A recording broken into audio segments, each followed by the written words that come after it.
Baik, bismillahirrahmanirrahim. Assalamualaikum warahmatullahi wabarakatuh.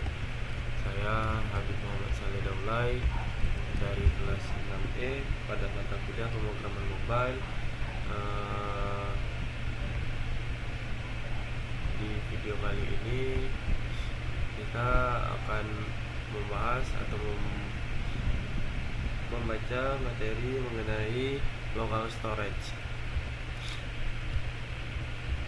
dimana di sini ada tragedi amnesia aplikasi, yaitu mengapa kita butuh persistence, yaitu sifat dasar RAM mobile, memori jangka pendek atau RAM pada smartphone bersifat sementara saat pengguna menutup menu aplikasi.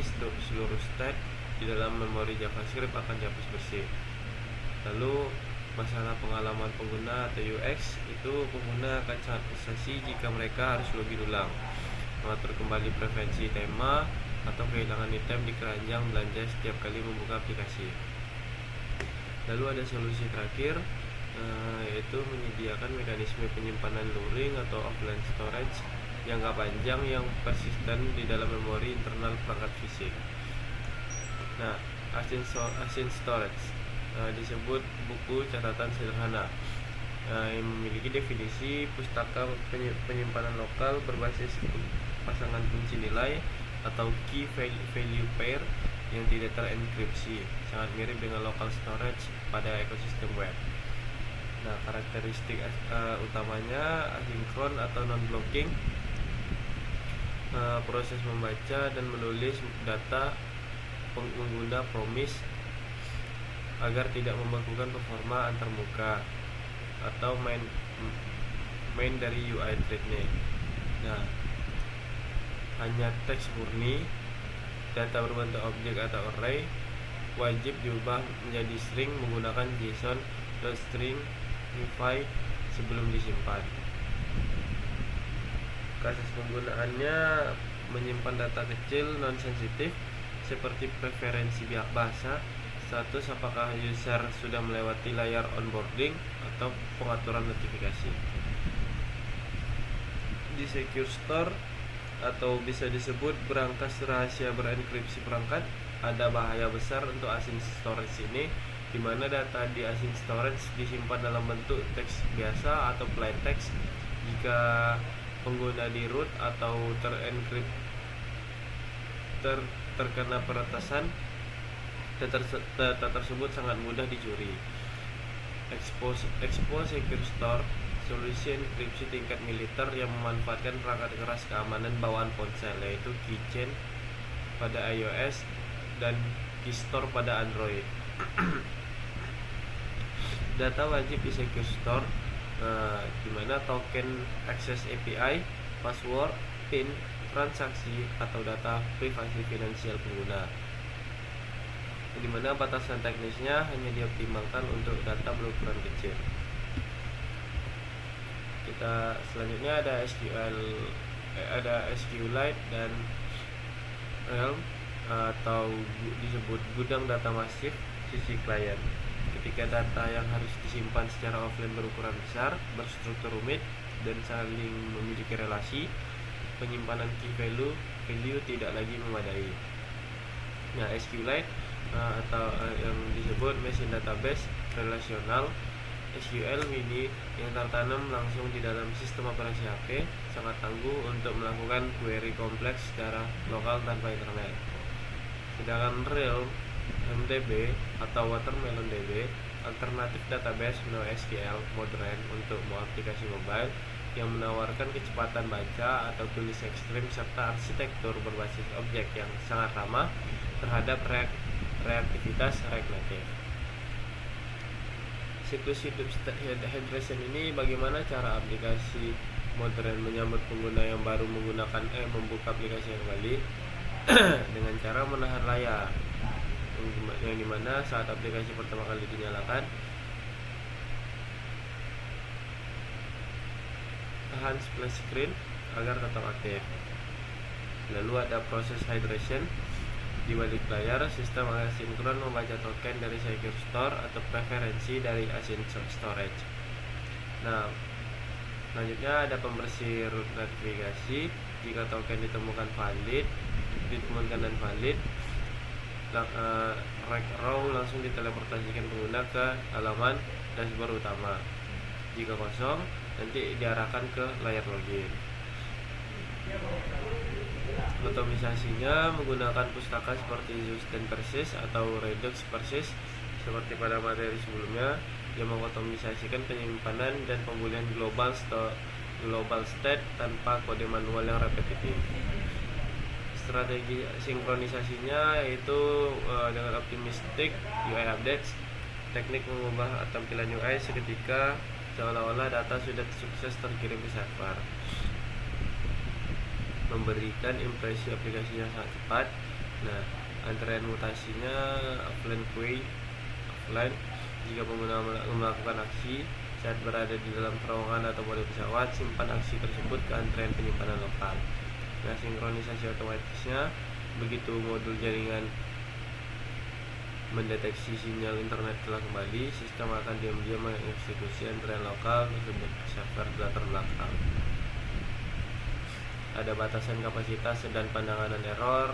Sistem pembersih OS atau sistem operasi baik Android ataupun iOS memiliki hak prerogatif untuk menghapus folder cache aplikasi secara sepihak jika ruang penyimpanan internal ponsel pengguna hampir habis.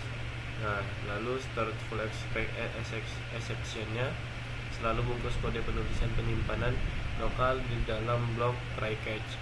Yang kegagalan menangani memori penuh adalah penyebab utama aplikasi crash tiba-tiba saat menyimpan data. Nah, lalu ada fitur mandiri clear cache. Sediakan opsi bagi pengguna di dalam menu pengaturan di aplikasi untuk menghapus data, gambar, atau aset lama secara sukarela demi mengosongkan ruang memori. Lalu kita masuk ke integrasi keislaman, yang dimana tadi kita membahas mengenai persistence dan sifat catatan amal, dimana penyimpanan data yang persisten dan tidak hilang meski aplikasi dimatikan adalah bentuk analogi dari kitab catatan amal manusia, yaitu atau kita sebut sijin dan ilyin. Setiap detail kecil perbuatan direkam secara presisi dan permanen, menunggu untuk dipulihkan atau hydrate pada hari pembalasan. Dalam Quran surat Al-Infitar ayat 10-12. Lalu ada secure stop dan adab menjaga rahasia, memisahkan data biasa di asset storage dan mengamankan data sensitif di secure store, mencerminkan perintah Islam untuk menjaga amanah dan rahasia secara berlapis. Seorang mukmin wajib menaruh perhatian ekstra dalam melindungi privasi dan kehormatan saudaranya. Selanjutnya ada state hydration dan konsisten atau kita sebut istiqomah, kemampuan aplikasi untuk mempertahankan status kebaikan terakhirnya saat dinyalakan kembali adalah visualisasi dari sifat istiqomah. Muslim yang kuat adalah mampu menjaga konsistensi iman dan amal salehah meskipun badai ujian kehidupan sempat menjeda aktivitasnya. Nah, jika ditanya apa selanjutnya, nanti menuju bab 13, sistem kita telah sempurna, pintar, dan memiliki ingatan kuat. Kita sudah berhasil merancang aplikasi mobile dengan visual menawan, performa mulus, integrasi perangkat keras canggih, hingga kemampuan mengingat data secara permanen. Di tantangan terakhirnya, bagaimana cara membungkus seluruh kode JavaScript dan aset ini menjadi file binar legal, baik APK AAB untuk Android dan .ipa untuk iOS. Bagaimana cara menembus gerbang pemeriksaan agar aplikasi kita resmi dipajang di Google Store, Google Play Store, dan Apple App Store. Nah, bocorannya pada bab 13 kita membahas deployment dan production ready, yaitu kita dengan memanfaatkan kehebatan server awan EAS build milik Expo untuk kompilasi data, lalu mengkonfigurasi ikon resmi, ikon aplikasi resmi, kode versi, dan splash screen produksi, serta memahami rahasia dapur pedoman peninjauan agar terhindar dari penolakan massal. Nah, Di sini kita juga memiliki buku mengenai local storage persistent, yang dimana dari buku ini telah dibuatkan PowerPoint oleh Bapak Rizky Fadila, dan buku ini pun yang telah dibuat oleh Bapak Rizky Fadila. Di sini terdiri dari 6 bagian, persis seperti yang tadi, membahas transient persistent, lalu ada asset storage, lalu ada MMKV, modern standard, lalu ada secure store, ada offline first arsitektur, dan integrasi keislaman seperti yang tadi kita membahas persistent, secure store dan istiqomah yang tadi. Nah, di sini ada rangkuman dari pembahasan yang ada. Nah, di sini kita masuk ke bagian pertama, yaitu ada transient versus persistent data, yang dimana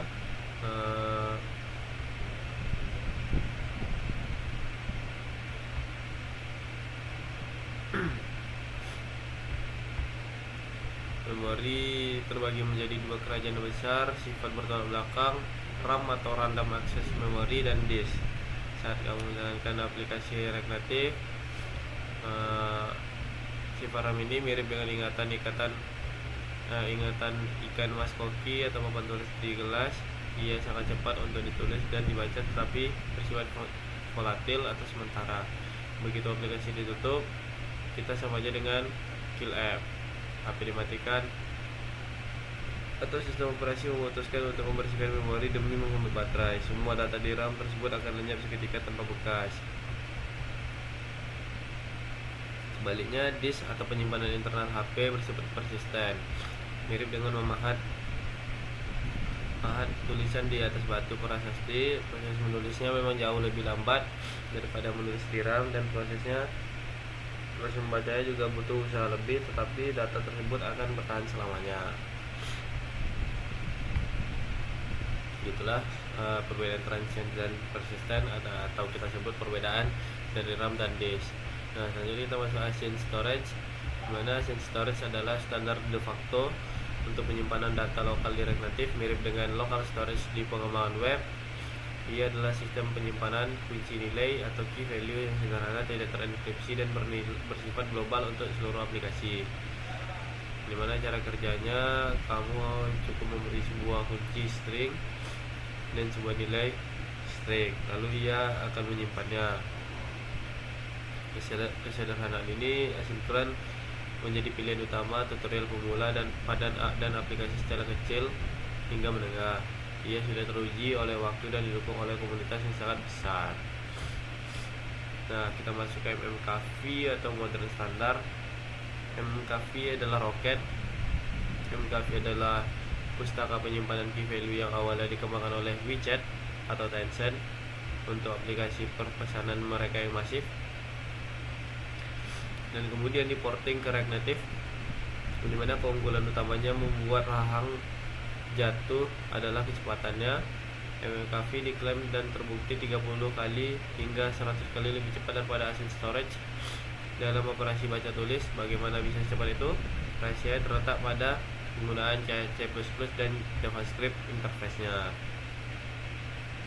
di mana MMKV tidak menggunakan bridge lambat untuk berkomunikasi. Ia memotong jalur biokrasi dan memungkinkan kode JavaScript mengakses fungsi C++ secara langsung di memori. Nah, MMKV ini juga disebut memory mapping. Kita masuk yang keempat, itu ada secure store, di mana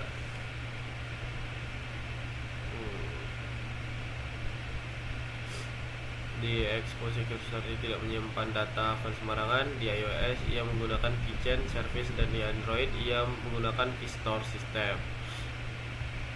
Keamanan khusus dalam chip prosesor ini berarti data tidak menjadi enkripsi secara perangkat lunak, tapi kunci enkripsinya disimpan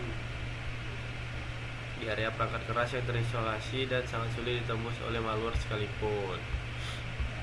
Nah, kita masuk ke kelima, itu ada offline first arsitektur, di mana adalah pola pikir desain yang membalikkan paradigma.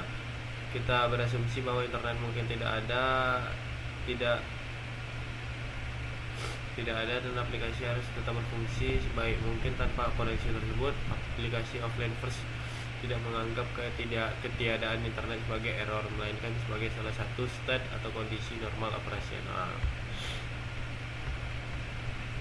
Nah, di bagian ke-6, integrasi keislaman, ini mana ada perbandingan antara transient dan persisten dari konsep fana dan maki. Nah, kita belajar bahwa di data di RAM itu cepat tetapi volatil, mudah hilang, sedangkan data di disk persisten itu abadi. Jangan sampai kita salah menyimpan data penting hanya di RAM karena saat daya mati semuanya lenyap.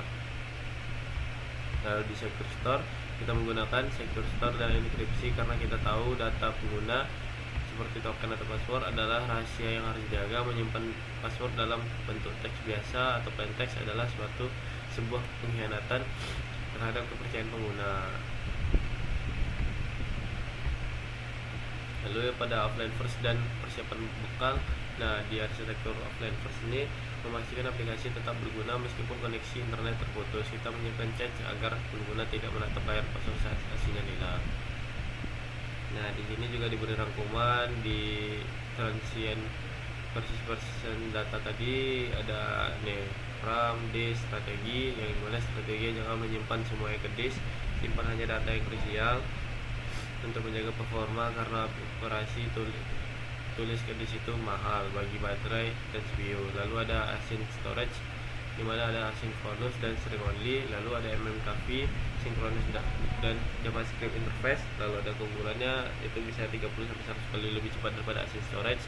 Lalu ada secure store, itu membahas enkripsi hardware dan use case hanya untuk token out dan password. Lalu ada offline first architecture, itu membahas stitching dan optimistic UI. Nah, mungkin pada video kali ini kita sudah cukup panjang membahas mengenai si local storage. Saya Habib Muhammad Saleh Daulay. Bila ada salah saya mohon maaf. Saya akhiri, wabillahi taufiq wal hidayah. Wassalamualaikum warahmatullahi wabarakatuh.